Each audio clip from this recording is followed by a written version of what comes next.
Occupational Safety and Health Administration, or OSHA, published their Hazard Communication Standard. This important standard was often referred to as the Employee Right to Know Standard because it was developed to ensure that workers had access to information and training about the hazards of the chemicals and products they were exposed to at work.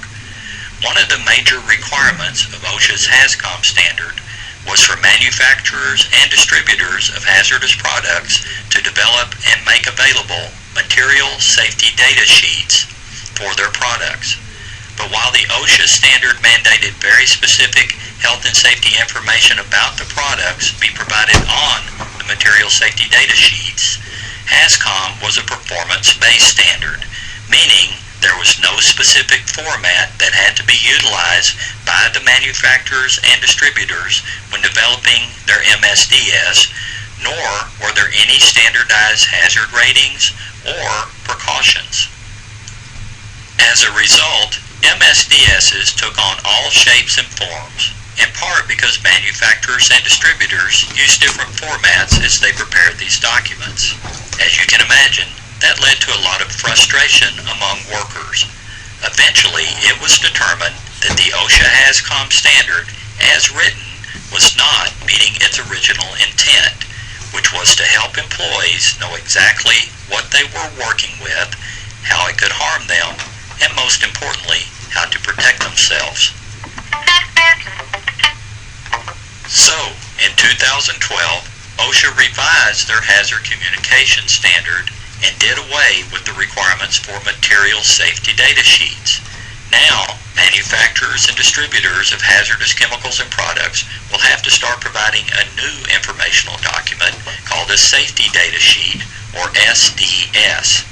While the information contained on new safety data sheets is very similar to that appearing on the old MSDSs, the information will now have to follow a specific format and order. There is also a standardized hazard classification system that must be utilized on all SDSs to convey information about the physical and health-related hazards associated with that product, and the revised HAZCOM standard now requires that employers train their employees on how to read and understand the new GHS Safety Data Sheet format. So the standard changed from Employee Right to Know to Employee Right to Understand. As part of the revision to their HAZCOM standard, OSHA adopted the GHS formatting requirements for safety data sheets. GHS stands for the Globally Harmonized System of Classification and Labeling of Chemicals. The GHS is a standardized system, meaning there will be consistency in the information appearing in safety data sheets. This system was developed by the United Nations, which means that once fully adopted and implemented, safety data sheets for products from around the world will be prepared in a standardized format, which is important in our global economy. In the new format, all safety data sheets will be broken down into 16 separate sections. The sections will always have the same titles and will always appear in the same order. Now let's take a look at the information that must appear on GHS compliant safety data sheets, starting with Section 1. Section 1 on safety data sheets is titled Identification. This is where you will find the name of the product as it appears on the container label, and in some cases applicable synonyms or chemical classification codes used for the product. You will also find supplier information, including the name of the manufacturer or distributor of the product, their address, and emergency contact number. And on some safety data sheets, you may see supplemental information about the product, such as the intended use for the product, directions for its use, and possibly an expiration date. All this information must match that appearing on the container label. The second section of a safety data sheet is titled Hazard Identification. Here you will find the GHS hazard classifications for the product, including those those for each health hazard and physical hazard, and their individual ratings in applicable hazard categories. You will also find the appropriate signal word associated with the product. There are only 2 signal words that are used in the GHS system, either the word danger, which indicates a relatively severe or immediate hazard, or warning, which indicates a less severe but still potentially harmful level of hazard.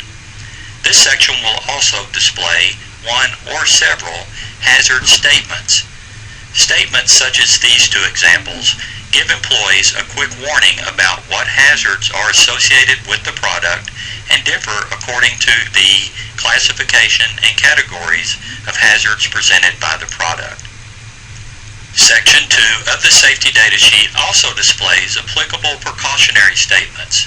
These are also standardized in the GHS system and in general convey information about how to prevent or lessen exposure to the hazards of a product.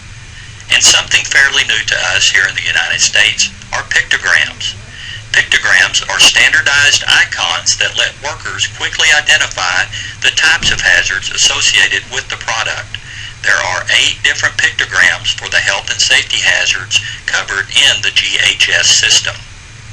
A more detailed explanation of hazard statements, precautionary statements, and pictograms is provided on our online tutorial titled GHS Labeling Requirements, which is also available for free on our website.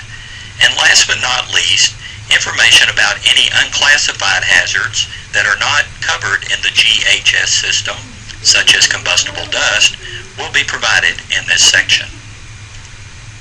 Section 3 of Safety Data Sheets, titled Composition and Information on Ingredients, identifies chemicals contained in the product.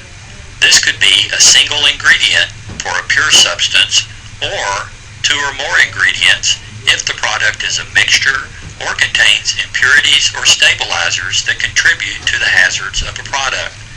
You will also find the common name and any synonyms that may be used for the product, as well as the applicable Chemical Abstracts Services, or CAS number.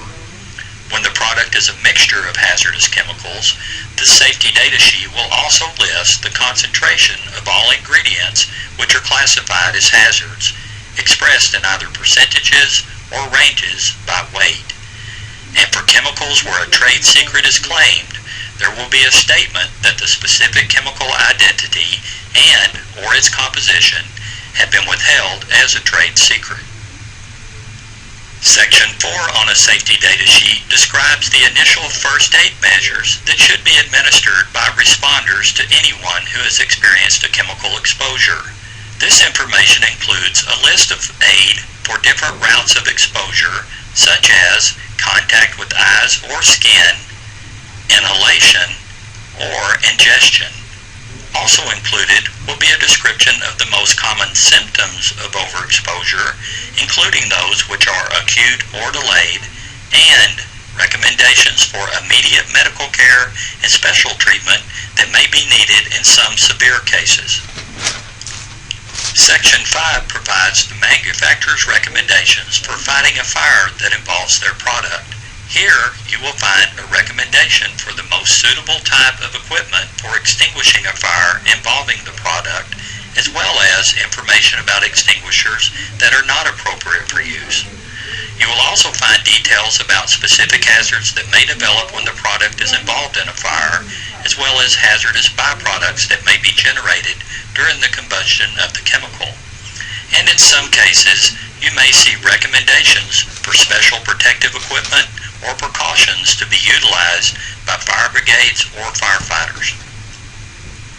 Section 6 of the safety data sheet provides the manufacturer's recommendations for responding to spills, leaks, or accidental releases of their product.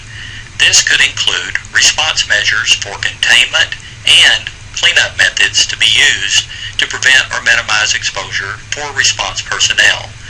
This may include specific recommendations for protecting personnel involved in the response from specific hazards, such as sources of ignition or lack of ventilation. Recommended personal protective equipment to prevent personnel from being contaminated during the response instructions for evacuation of response personnel when needed, as well as others located nearby.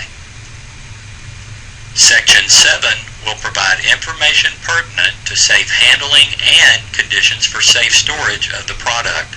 The required information consists of precautions for safe handling to prevent or minimize the release of the chemical into the environment, to prevent exposure or contamination for personnel handling the product, and recommended hygiene practices. For example, prohibitions against smoking, eating, or drinking in or near areas where the product is being handled. And when the product is being stored, there may be a need to avoid certain incompatible materials or agents such as high heat or water that might cause the product to react. Section 8 of the safety data sheet, titled Exposure Controls and Personal Protection, lists the OSHA permissible exposure limits, or PELs, for the chemical or chemicals contained in the product. These mandatory limits dictate when it will be necessary to utilize controls such as ventilation systems or respiratory protection devices to protect workers from the ill effects of overexposure to the chemical. There may also be listings for voluntary threshold limit values, or TLVs, established by the American Conference of Governmental Industrial Hygienists, or similar limits recommended by other groups. This section will also list appropriate engineering controls, where applicable, such as recommendations for exhaust ventilation systems or enclosures to contain emissions. And, of utmost importance, you will find the manufacturer's recommendations for personal protective equipment, or PPE, including any special requirements for providing certain types of PPE, such as respirators, goggles, or gloves. Section 9 of the safety data sheet identifies all applicable physical and chemical properties associated with the product. While most workers may not care about this type of information, safety managers and engineers may have a need to know about specific information on the product, including but not limited to: what does it smell like? What does it look like? At what temperature does the product freeze or boil? They may also need to know at what temperature the product emits enough vapors to catch on fire or cause an explosion. How much vapor must be present at the point of ignition to burn or cause an explosion? And are the vapors heavier than air or lighter? And when dealing with corrosive products, it may be necessary to know the pH of the chemical. Section 10 of a safety data sheet is titled Stability and Reactivity. Here you will find important information identifying any other materials which may be incompatible with the product, as well as any conditions to avoid during storage or handling, such as temperature extremes, shock, and static discharge. There will also be information about any conditions that could cause the chemical to react or polymerize, as this could cause the product to release excessive pressure or heat, or create decomposition products that could be harmful to exposed workers. And when applicable, this section will also provide information about stabilizers that may be needed to maintain stability of the product. Section 11, titled Toxicological Information, lists the known routes of exposure the chemical can use to get into your system, including inhalation, ingestion, and skin and eye contact. Also listed are the effects of exposure to the product, which include acute and chronic effects, applicable target organ effects, and a description of symptoms associated with overexposure to the product. There will also be specific measures of toxicity where applicable, such as LD50. That is the estimated amount of a substance expected to kill half of exposed test animals in a single dose. And if a chemical is listed as an actual or potential carcinogen, that information will be provided in this section too. Section 12, Ecological Information. Section 13, Disposal Considerations. Section 14, Transportation Information and Section 15, regulatory information, all deal with requirements regulated by other entities such as the Environmental Protection Agency or the Department of Transportation. Therefore, these sections are not regulated by OSHA, but appear in the safety data sheet to be consistent with the GHS format.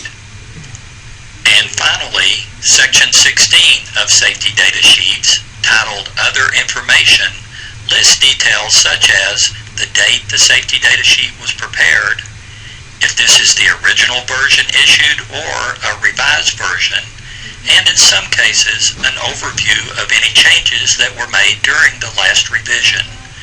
And in some cases, the manufacturer or distributor may choose to put other information about their product in this section, as well as any applicable disclaimers. Employers are responsible for gathering new safety data sheets for all hazardous chemicals and products to which their employees are exposed, and make sure they are readily accessible during each work shift to employees while they are in their work areas. And employers must provide training to their workers regarding the new safety data sheet format. All these things must be done by the deadlines established by OSHA in their revised hazard communication standard. Speaking of deadlines, here is an overview of some very important dates. The revised hazard communication standard, which requires the use of GHS compliant safety data sheets, was published on March 24th, 2012. Manufacturers and distributors of hazardous chemicals and products have until June 1st of 2015 to begin distribution of the new safety data sheets. However, many of them have already started providing safety data sheets that meet the new format or will do so long before the due date. Therefore, OSHA requires employers to get a head start and begin training all their workers on how to read and understand the new safety data sheets, and they have until December 1st of 2013 to get that training complete. And on a related note, employers must also update their written hazard communication programs to reflect the changes brought about by the adoption of the GHS system of labeling and hazard classification. So in review, the revised OSHA Hazard Communication Standard, which has the goal of making sure employees understand what hazardous chemicals and products are in the workplace and how to work safely with and around those items, requires GHS compliant safety data sheets be developed and provided for all hazardous chemicals and products. These safety data sheets are standardized in format, will always be comprised of 16 sections that appear in the same order, and provide standardized warnings and precautions applicable to the product. Also, employers must provide training for affected workers so they can find and understand the information that appears on safety data sheets. If you have any questions about the GHS format for safety data sheets or about the hazards of any of the products you work with, contact your employer safety representative or feel free to contact the safety professionals at OSHA Training Services through our website.